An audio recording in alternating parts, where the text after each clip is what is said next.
మళ్ళీ బలహీనుడు కాదు, బలవంతుడై ఉండి వాళ్ళు కొడుతుంటే మౌనంగా అప్పచెప్పు. మళ్ళీ ఏమి లేకుండా మనకేం ఎచ్చులు, ఏమి లేకుండా మనకేం మామూలు. ఎవరన్నా అంత మాట అంటారు, నన్ను నన్ను నన్ను నన్ను నన్ను.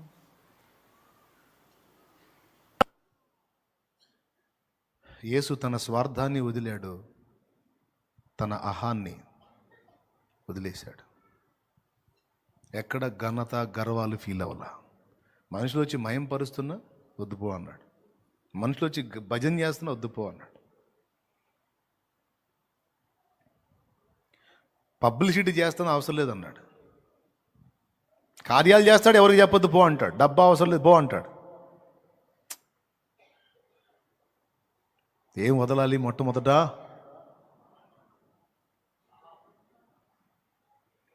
ఆకర్షణను వదిలిపెట్టడానికి ఇష్టపడాలి. మనకిష్టమైన వాటిని బలిపీఠం మీద పెట్టడానికి ఇష్టపడాలి. అనుకున్నవి సాధించాలంటే కొన్నిటిని పక్కన పెట్టక తప్పదు. ఏమేం విడవాలో కొద్దిగా మెచ్యూర్డే కదా మీరు, కొంచెం మీరే ఆలోచించి అండర్స్టాండింగ్కి రండి. ఊరకు ఒక రూట్ చూపించాను నేను. ఏవేవి అడ్డుబండలుగా ఉన్నాయో, లేఖను ఏటేటిని అడ్డగిస్తుందో సరి చూసుకో అంటుందో, ఏవి నీ పనికి, నీ గురికి, నీ గమ్యానికి, నీ లక్ష్యానికి నిన్ను చేరకుండా అడ్డగిస్తున్నాయో నీకే తెలుసు. వాటి విషయంలో ఏ నిర్ణయాలు చేస్తావో ఆ నిర్ణయాలను బట్టి నీ భవిష్యత్తు ఆధారపడి ఉంటుంది, నువ్వు సాధించేవి ఆధారపడి ఉంటాయి. సమాజ శ్రేయస్సు కొరకు, ఇంటి వారి క్షేమం కోసం, దేవుని మహిమ కోసం కొన్నిటిని చంపుకోవాల్సి ఉంటుంది, కొన్ని ఇచ్చల్ని సిలివేసుకోవాల్సి ఉంటుంది, కొన్నిటిని త్యాగం చేయాల్సి ఉంటుంది, కొన్నిటిని కోల్పోవడానికి ఇష్టపడాల్సి ఉంటుంది. అలా నడుం కట్టి నిలబడిన వాళ్ళే అటు ప్రభువుని మయంపరిచిన, సమాజానికి దీవెనకరంగా ఉన్న, కుటుంబానికి దీపాలైన, అన్నిటినీ కలిగి ఉండి అందులో ప్రభువును కూడా కలిగి ఉండాలంటే కుదరదు. నేనా లోకమా అంటాడు, నువ్వే ప్రభు అంటే దాన్ని వదిలే అంటాడు. లే పైకి లే.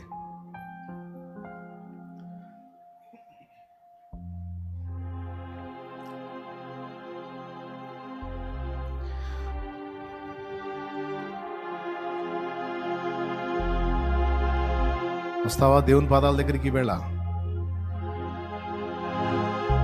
నువ్వు అనుకున్న వాటిని రీచ్ అవ్వడానికి దేవుడు నీకు తప్పక సహాయం చేస్తాడు, బలం ఇస్తాడు.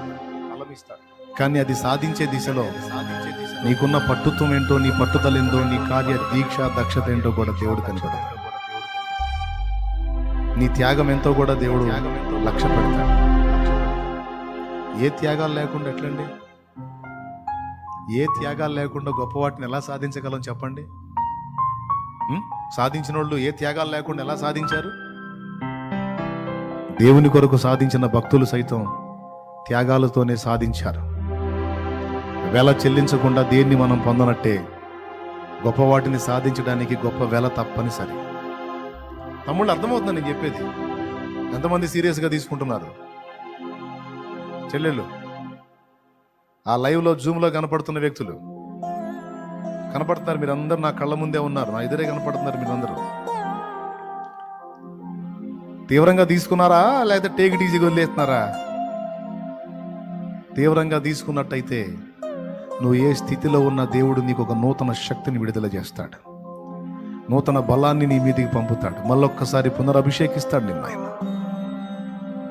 నేను సాధించలేకపోయినాను అనుకున్న వాటిని సాధించడానికి దేవుడు నీకు బలం ఇస్తున్నాడు. ఒక్కసారి దేవుని కొరకు కార్యాలు సాధించడానికి నడుం కట్టు. కొన్ని పనులు మొదలుపెట్టి మధ్యలోనే ఆపేశావు, కొన్ని అడ్డొచ్చినాయి, అడ్డుల దెబ్బకి ఆగిపోయావు. నో, ఆపడానికి వీల్లేదు. ఎవరెవరు ఎక్కడ బ్రేక్ అయ్యారో నాకు తెలియదు, ఏ వాటిని దేవుని కొరకు మొదలుపెట్టి ఆగిపోయారో నాకు తెలియదు, పరిశుద్ధాత్మకు తెలుసు. ఆయన మాట్లాడుతున్నాడు. దైవస్వరం నీకు వినబడితే క్షమాపణ అడిగి తీర్మానం చేయి. మళ్ళొక్కసారి నీ గురిని నువ్వు రీచ్ అవ్వడానికి, నువ్వు ఏది సాధించాలని, ఏవేవి గెలవాలనుకున్న వాటన్నిటిని పొందుకోవటానికి దేవునికి మొర్రపెట్టు. కృప మనందరికి తోడై ఉండును గాక. ఆమేన్. ప్రార్థన చేస్తాడు దావీదు పాషా గారు, ప్రార్థన చేస్తాడు. అందరం ఏకీభవిద్దాం. స్తోత్రం స్తోత్రం స్తోత్రం ప్రభువా, నీకు వందనాలు వందనాలు వందనాలు వందనాలు. ఇంతవరకు మీ దాసు నిలబెట్టి మీరు మాట్లాడిన ప్రతి మాట కొరకై కృతజ్ఞతాస్తుతులు చెల్లిస్తున్నాం నాయన. నేను మిమ్మల్ని మనుషులు పట్టు జాలరుగా చేస్తానని నీవు ప్రమాణం చేసినప్పుడు అది నెరవేర్చబడటానికి మాట తప్పే దేవుడో కాదని గుర్తిరిగి వారు కూడా సమర్పించుకున్న విధానము నాయన బహుతేటగా నీ దాసుని ద్వారా అందరితో నాతో మాట్లాడినందుకు వందనాలు. సమస్తమును విడిచి నాయన అన్నిటికంటే ఎక్కువ నిన్నే ప్రేమించి వారు సాగిపోయారు. ఆ మొదటి ఆజ్ఞను వారు నెరవేర్చారు నాయన. చాలాసార్లు మొదటి ఆజ్ఞను నాయన రెండోదిగా మార్చుకొని ప్రభా, రెండోది మొదటిగా మార్చుకొని అనేకులను నా ప్రభు రోలుగోళ్ళను ఆశించి అనేక రీతిలో నా ప్రభు ఆత్మీయ జీవితంలో జారిపోయిన వారిని, పడిపోయిన వారిని, చల్లారిపోయిన వారిని నాయన, ఓటమి పాలైన వారిని, అయా యథార్థంగా ఒప్పుకున్న వారిని ప్రభువా ప్రతి ఒక్కరు నన్ను మమ్మల్ని దర్శించండి. అయా నీకు వందనాలు ప్రభువా. నా ఆలోచనలు పనిచేయట్లేదు కానీ నీ ఆలోచనలు, నీ బలహీనుడు కానీ నీవు బలవంతుడవు ప్రభువా. నశించిపోయి ఆత్మ నేను చూడలేకపోతున్నాను, చూస్తున్నావని ఆక్రందన చేసిన సంసోనుని కృపతో బలపరిచిన దేవుడా, ఈ మధ్యాహ్నపు వేళ యథార్థ హృదయులై నీ పాదాల చెంతనైనా నిజముగానైనా నేను జారిపోయాను ప్రభువా, ఓడిపోయాను ప్రభువా.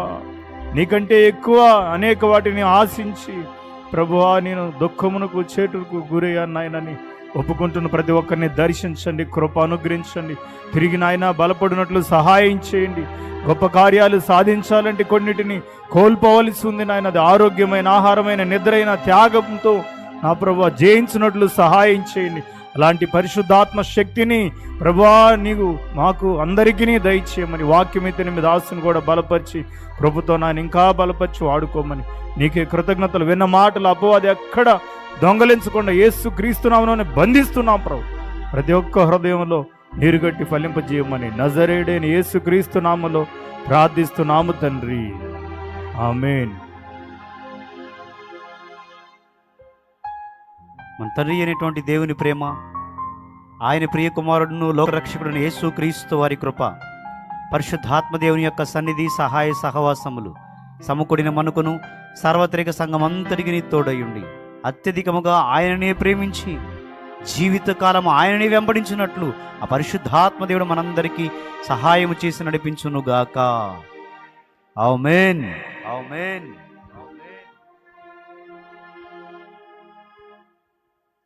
మంచిది ప్రియారా, మరి కూడిక ముగించబడింది.